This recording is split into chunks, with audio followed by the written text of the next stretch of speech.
we see fluid in the body in cavities, as well as fluids are secreted also. In the body cavity, we come across pleural fluid, peritoneal fluid, pericardial fluid, CSF, synovial fluid, and those fluids which are secreted and not contained in a cavity are urine, tears, milk or nipple discharge, menstrual blood, saliva, etc. Today, we'll be limiting ourselves to pleural, pericardial, and peritoneal fluid. It will not be justified to take all the fluids at one time. So please allow me to take only these three fluids today.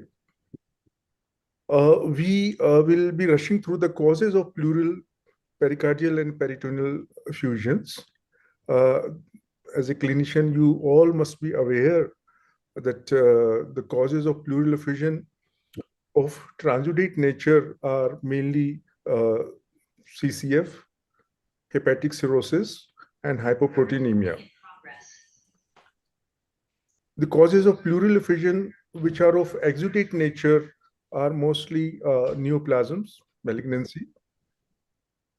Majority of them are bronchogenic carcinoma, metastatic carcinoma, lymphoma, and mesothelioma.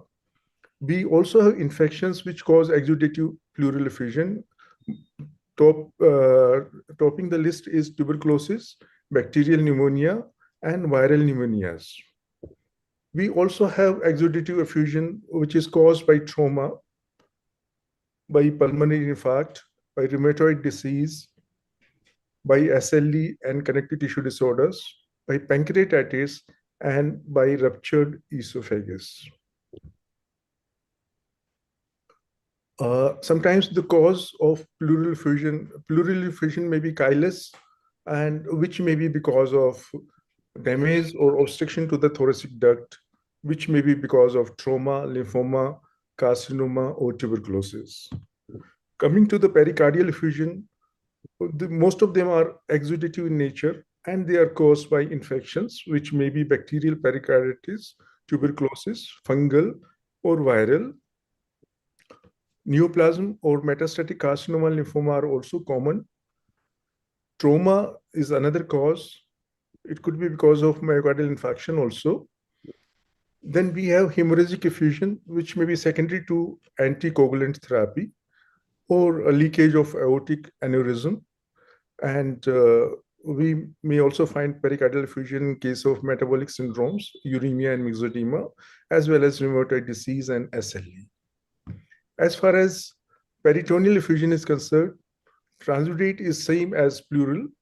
It may be because of CCF, congestive heart failure, hepatic cirrhosis, or hypoproteinemia, while the exudative cause may be malignancy or neoplasm, which most common among them are hepatoma, metastatic carcinoma, lymphoma, mesothelioma.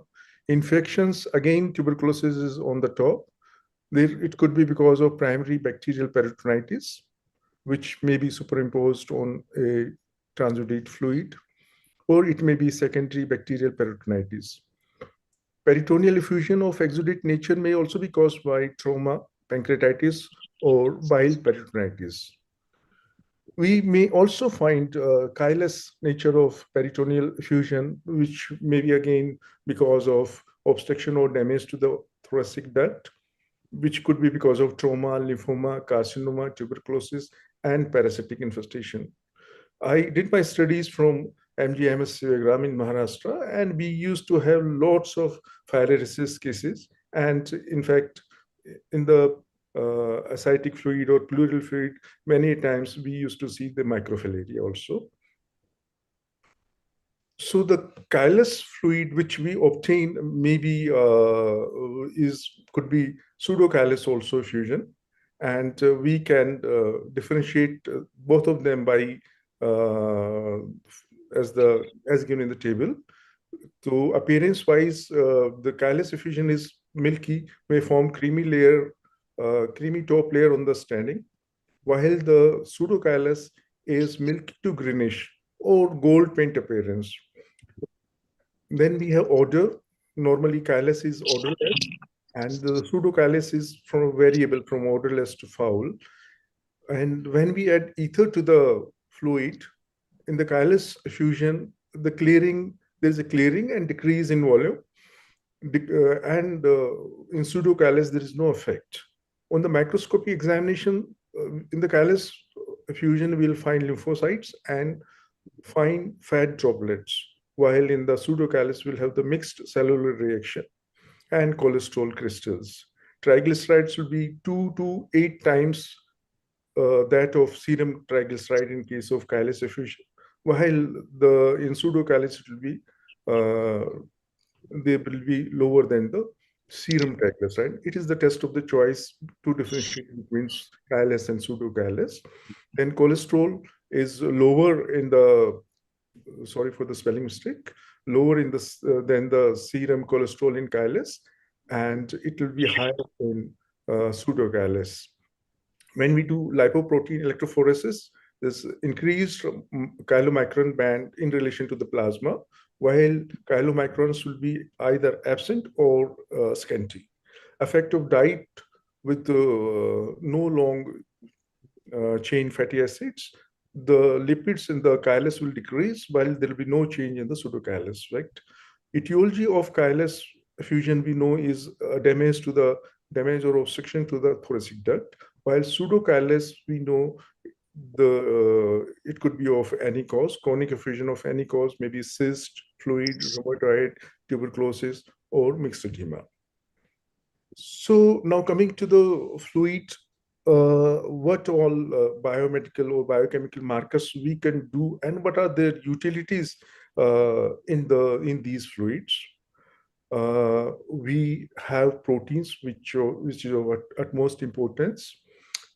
So it has utility in all the three. Glucose also we do in all the three.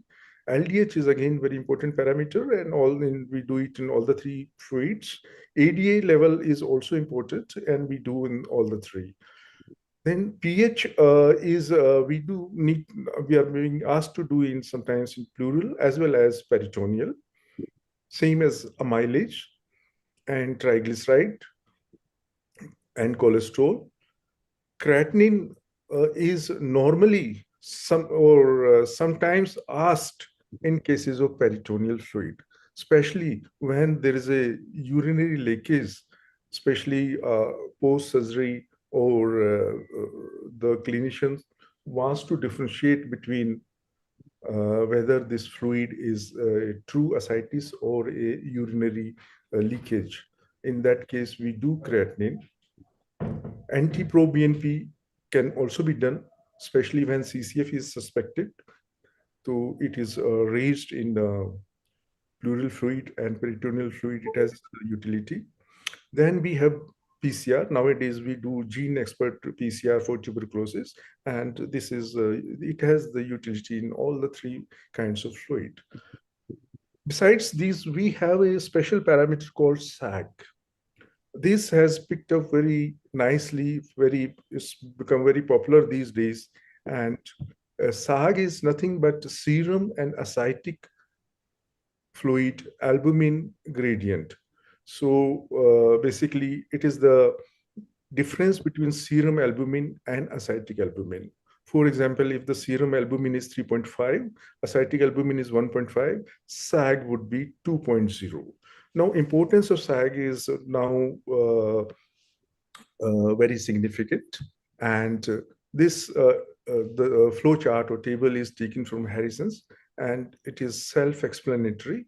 If the SAG is more than 1.1, we know the cause is either liver or once it is more than 1.1, then we look at the ascitic protein level.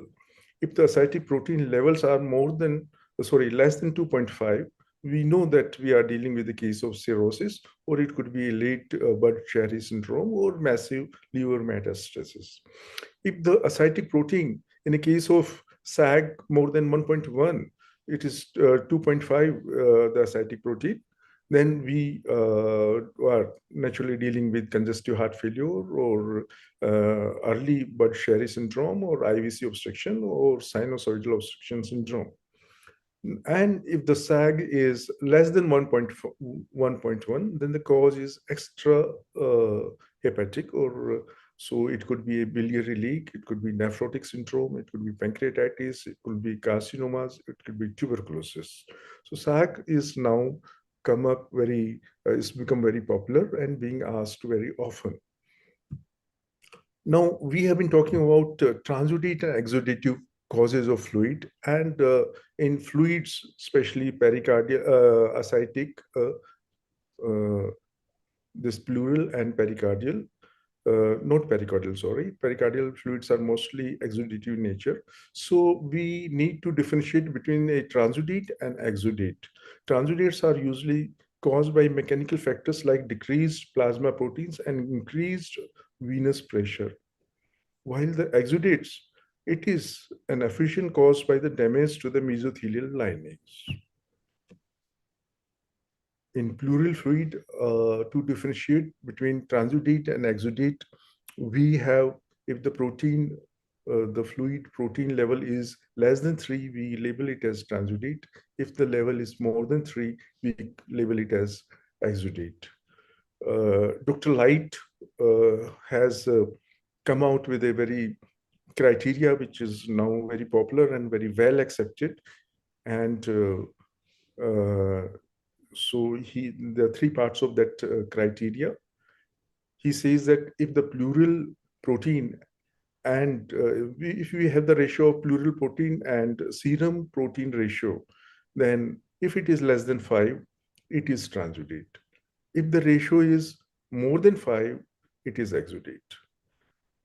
The next criteria he's put is LDH.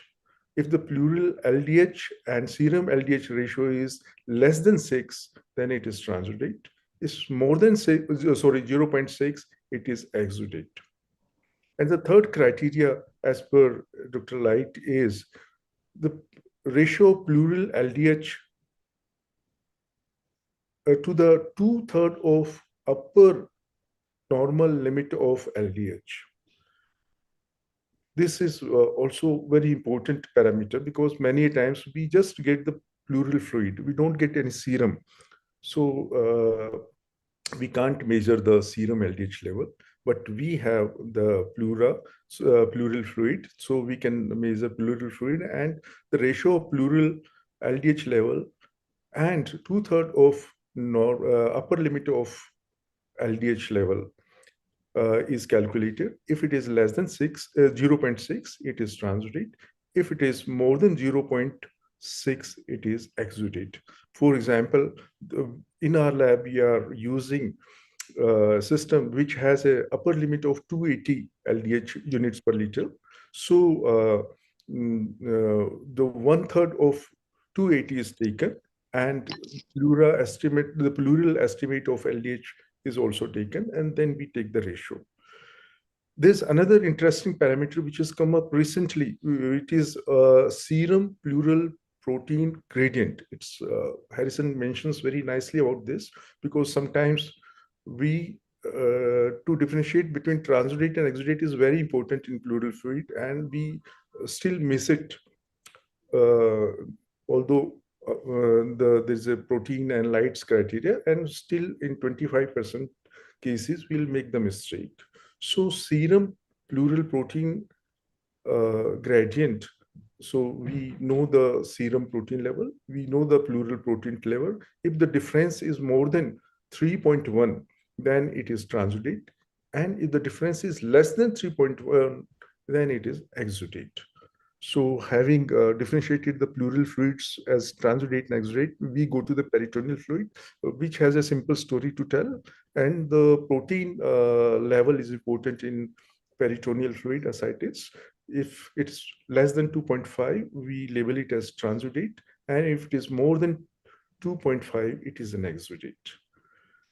This is again a very interesting and useful chart given in Harrison.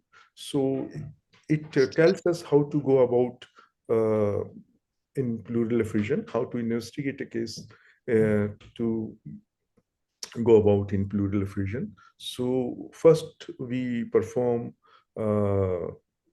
serum, the pleural fluid proteins and the LDH level, and we see the lights criteria, and we label it as exudate or transudate. So if it is an exudate, we then go further and measure the pleural fluid glucose amylase. We see the cytology, we see the differential count, we do further testing for culture, uh, and we do the test for tuberculosis. So if in the if we find there's amylase elevated, then we know that it could be esophageal rupture, or the pancreatic pleural effusion, or could be malignancy. So and if the glucose level is low, less than 60 milligram per deciliter, we need to consider malignancy, bacterial infections, and rheumatoid as the probable causes. And if we still do not reach to any diagnosis, then we should keep in mind the pulmonary embolus. Naturally, it's a emergency condition, and by the time D-dimer would have been done. So we need to consider that, and further investigations to rule out a PE should be done. If they are negative, then we need to focus ourselves on markers for tuberculosis. And if they are found to be positive, we need to treat for tuberculosis. And if no, then we need to observe and consider thoracoscopy and open pleural biopsy. So that was if the pleural fluid was exudative in nature. If the pleural fluid was transudative in nature, then we know that causes could be CHF, cirrhosis, or nephrosis, which we need to take care of. So having gone through the theoretical part and some biochemical parameters, we come to cases pertaining to these effusions. And I will request everyone to participate because these are interactive cases. So you can unmute yourself, and as and when you can put in your comments also. So case number 1 is a 75 male CAD. Ejection fraction is 20%. He had CA prostate 10 years back, and there's a bilateral pleural effusion. So looking at the history, the fluid could be because of CCF, or it could be because of malignancy, which was there 10 years back. When we received the fluid, it was pale yellow, very clear, and protein is 2.0 gram per deciliter, which, mind you, is that tells me it's a transudate. Glucose level was 160, LDH level 152, and AD level was 12.0. So we know that we have a transudate fluid, and the causes are very limited, and microscopy was done, which had only few cells, 200 cells. 20% of them were lymphocytes, and 10% polymorphs, and 70% mesothelial. So friends, now I request what would be the diagnosis in this case. You can put in chat box also. I'll wait for 30 seconds. Oh, sorry. So it's because of LVF. Yes. So the only one investigation which we might be needed to confirm will be anti-pro-BNP, and in this case it was more than 10,000, and it was because of congestive heart failure. So coming to case number 2, 30-year. Second possibility can be renal failure also. Right. In renal failure, this anti-proBNP will be raised, as well as it will be a transutative fluid only. And carcinoma prostate patients in advanced stages may go into CKD also. That's true. That should also be taken care in the mind. Yes. In the case number 1, 2 parameters I would like to pay your attention. Number 1 is LDH, another is ADA level. I'll come back to this case after a short while. Right. So we have case number 2, which is a 30 male with low-grade fever and pleural effusion. The color was straw-colored, appearance was clear, proteins were high, 4.1, sugar was 60, LDH level was 352, ADA was 65, and the cells were 2450, lymphocytes were 95%, polymorph 4%, and mesothelial cell 1%. So diagnosis should be very easy and Pleural effusion. right. Excellent. So in the chat box, we have the diagnosis, and it is tuberculosis. Going back to this thing, special attention I would like to pay to mesothelial cells. In tubercular effusions, they are scanty or could be absent also. Like in typhoid fever, in the CBC we look for eosinophils. Eosinopenia is there. Same way in tubercular effusions, mesothelial cells are very low. They are normally less than 5%.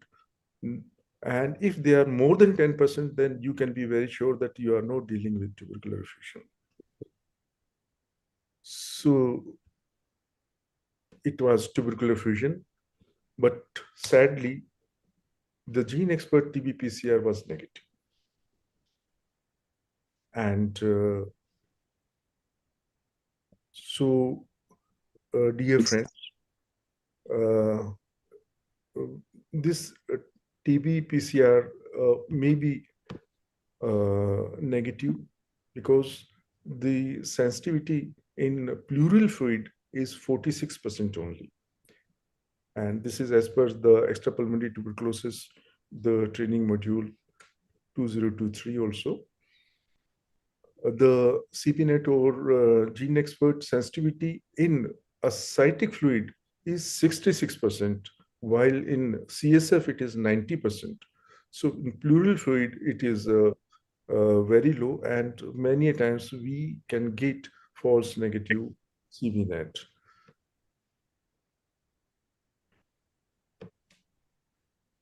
Going ahead and coming to the case number 3, and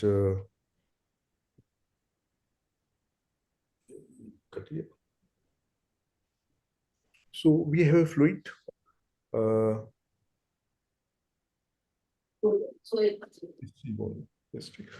Anyway, this was a young male patient, middle-aged patient, around 40 years of age, and the fluid is from 40 years of adult male. And we received this pleural fluid, which is brownish in color. The appearance is turbid and pus-like. The proteins level were 4.5, which is high. Glucose was only 42 milligram per deciliter. LDH was 352 units per liter, and ADA level 152.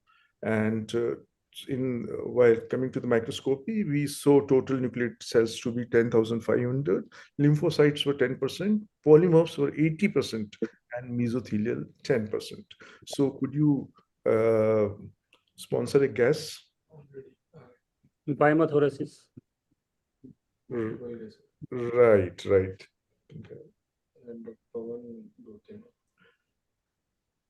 Excellent. So we have this parapneumonic effusion leading to empyema. Culture was done and S pneumoniae was grown in this case.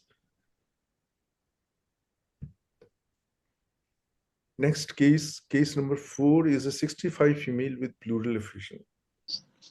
And the color was reddish, appearance turbid, protein level were 3.5, and glucose was 145. LDH was 715, and ADA level was 8. Microscopy done, total nucleated cells 1400, lymphocytes were 40%, polymorphs 10%, eosinophils 5%, and mesothelial cells and some other cells which were 45%. So going by the history and the findings, so far findings, what could be the opinion of the house? Look for the malignancies. Great. So it was a malignant effusion. On history taking, the patient had MRM for CA breast 1 year back. Now there's another parameter, serum LDH versus and pleural ADA ratio.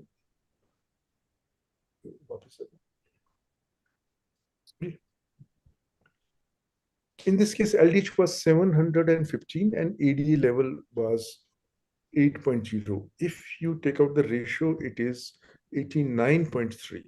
Now, this is a new ratio or index which is becoming more and more popular. If it is more than 29 or 30, then you can one can highly suspect malignancy. And so going back to our case number 1,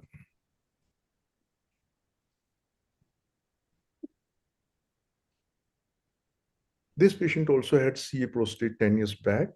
And if we suspect by that criteria, the LDH is 152 and ADA level is 12.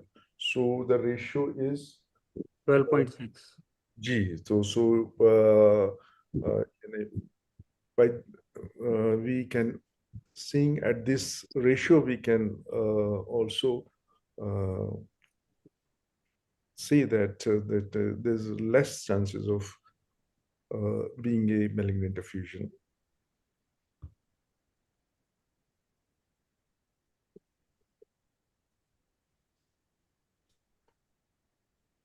Another case, 65 female. She came with the fever, malaise, cough. On chest X-ray, she had a pneumonitis patch and pleural effusion. The effusion was pinkish and appearance was cloudy. Proteins were 3 grams per deciliter and the glucose was 160. LDH was 252 and ADA level was 24. Total nuclear cells on microscopy were 1450. Most of them were lymphocytes. And 10% were polymorphs, 10% were mesothelial cells. So what could it be? Any guess? Could be viral pneumonia. Viral pneumonia. Great. Or atypical pneumonia. Atypical pneumonia. Wonderful. So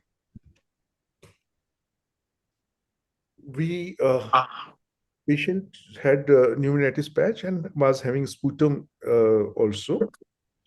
And the sputum was subjected to TB PCR gene, which was negative. Montos in this case was negative.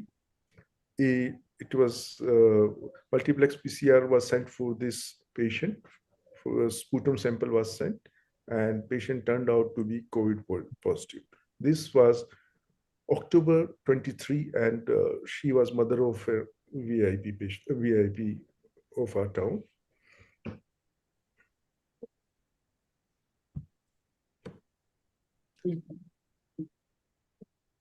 Case number 6 is, now we go to ascites, 55 male, color is pale yellow, appearance is clear, protein levels are 2.0 grams per deciliter, and glucose is 160, LDH is 152, and ADA is 5.0.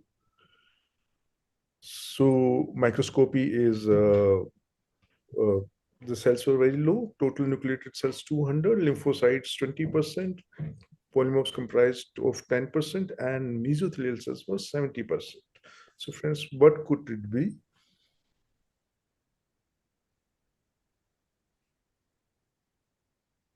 It is a transudate, as we see, and in the transudate we don't have much this thing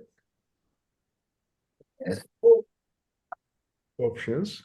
It could be liver, it could be nephrotic, or it could be CCF. So yes, we have the in the chat box. So this Dr.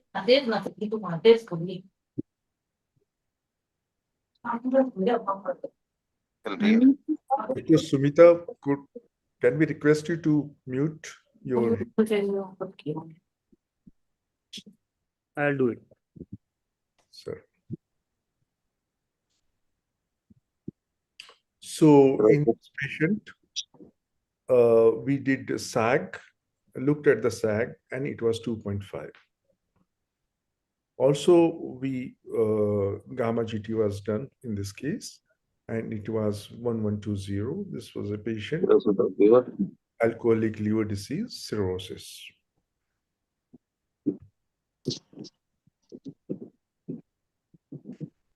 Coming to case number 7, which is our last case also, we got a sample from a 22 male who had acute abdomen and peritoneal collection of fluid.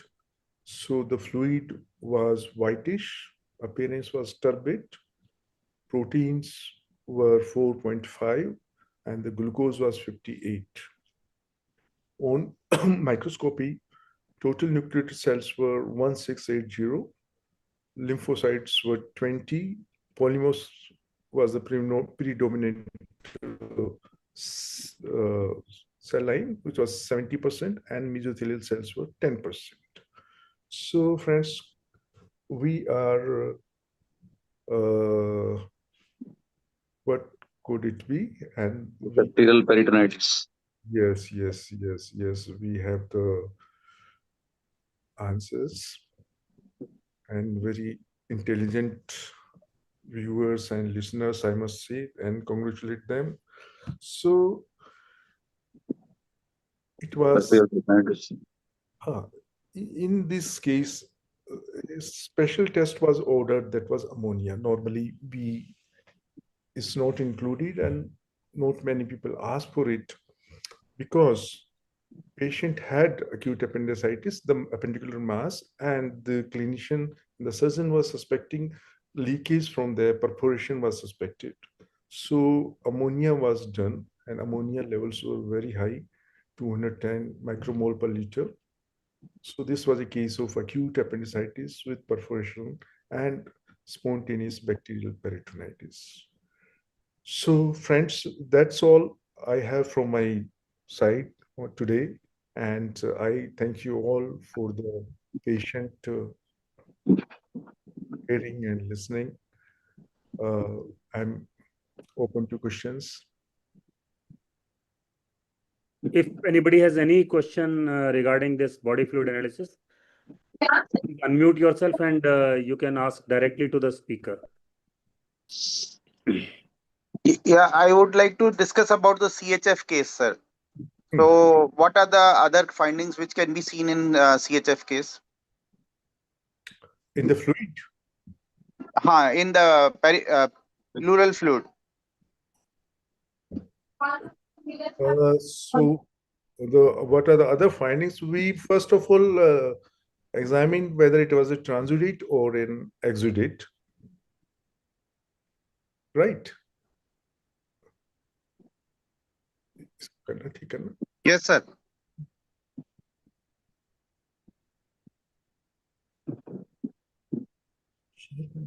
नहीं, cookies निकालना, CCF. What are the other tests we can do in case of CHF where it is a transudate only? Anti-proBNP. That No, we, but you have to come to that conclusion na, that the CHF is there. How will we come to know that this is a case of CHF? okay, right. In this case, and in almost all of the cases, when a fluid is sent to us, the history is makes the 50% of the diagnosis. Yeah. So, right. Hmm. In this case, it was a 75 male who had CAD, and his echo were very bad, and he had bilateral pleural effusion. So these were the findings Okay. which made us suspect that patient is having Yes. congestive heart failure. So any special parameter you have in mind, Dr. Prashant?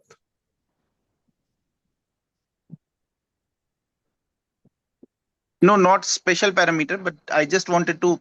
I didn't read the full case actually. CAD and ejection fraction 20%. That makes very clear actually.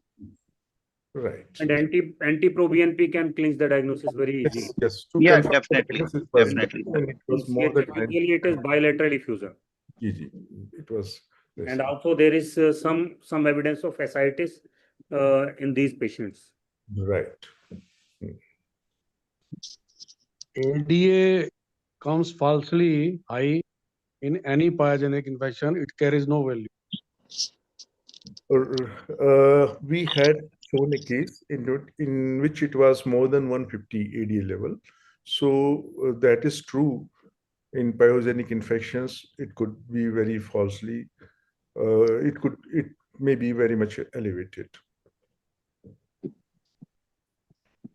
Hello, may I have a question which is not related to these fluids, of course, but very much related to pediatricians?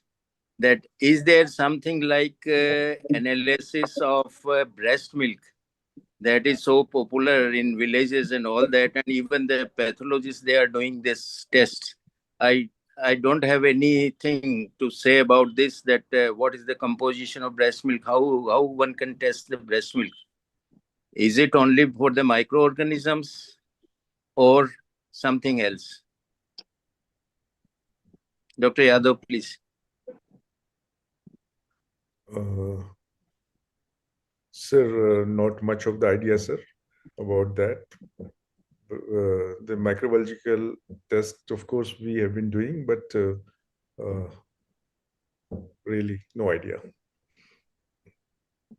Because I haven't read anywhere breast milk analysis, but some of the pathologists, they are doing it, and I don't know what parameters and for what is the utility of this.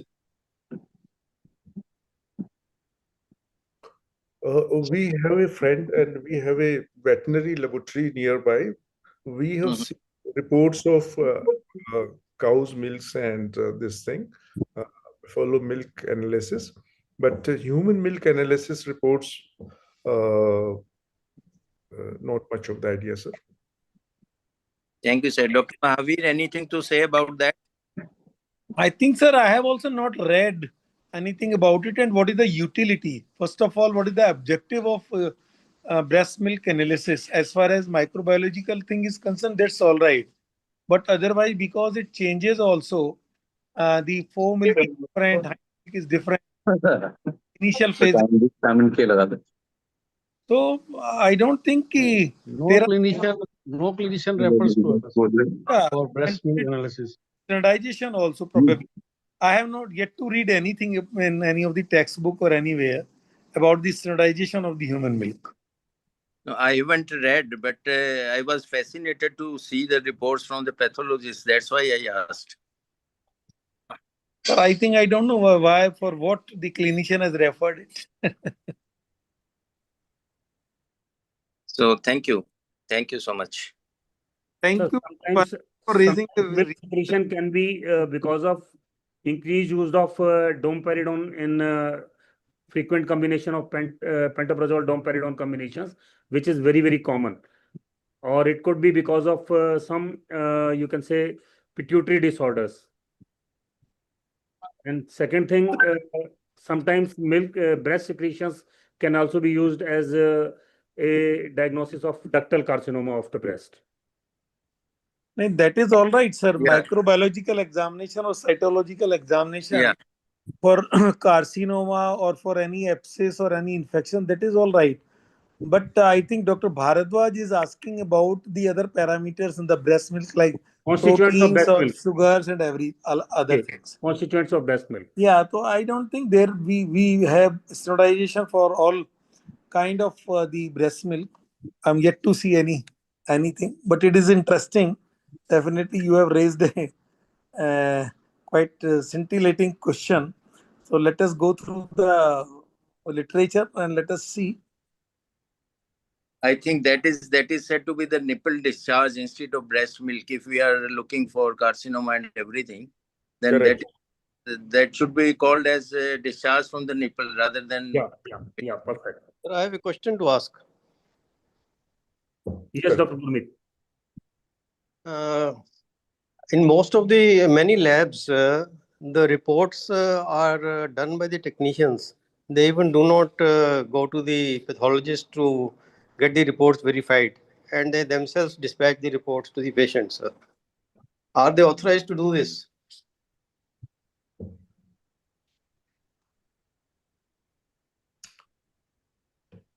I think this is a quality related to quality. I think Dr. Gajendra Yadav is there. He can better explain it, that how the quality is maintained in the lab. I think your question is that only. Yes, because we don't know about the authenticity of the Yeah. reports, because So many I think Dr. Gajendra can throw some light that how you maintain the quality in your lab. yes. Sir कुछ तो ऐसे test हैं कि वो naturally ये technician can not perform like histopathology cytology and this thing, तो वो तो सभी हमको करने ही पड़ते हैं. बाकी क्वालिटी को मेंटेन करना एक बहुत ही लंबी प्रक्रिया है अपने आप में, और उसके बहुत सारे we have to look into the pre analyticals and the analyticals and the post analytical part, and right from the sample collection, when the sample reaches to the machine, to us, so we need to take care of our quality, and it's a long process. And after the test is done, and how it is done and who has done it is also very important. We have NABL, which has specified the technical criteria also, and who will see, who will do what, and then the reporting part also is important. Now coming to the question that a sample is run and done by the technician, and if a sample is run and done by the technician and it has been supervised in a lab by pathologist or a laboratory medicine specialist, I think that's okay. But when a test has been done and it has not been authenticated by a competent technical person or laboratory medical specialist, then it raises the question, and the law also does not allow that. We have the CEA, Clinical Establishment Act, in our state, which has divided laboratories into 4 categories, and the basic category is the basic lab has to be supervised by a medical doctor, MBBS doctor. Now, if the lab is bigger or middle category, then it has to be supervised or by a laboratory medicine specialist, whether it is a pathologist, a microbiologist, or a biochemist. He has to be there. If it is a special lab doing special parameter, then like molecular or those labs, a technical competent person has to be there. So law is very clear in this regard, but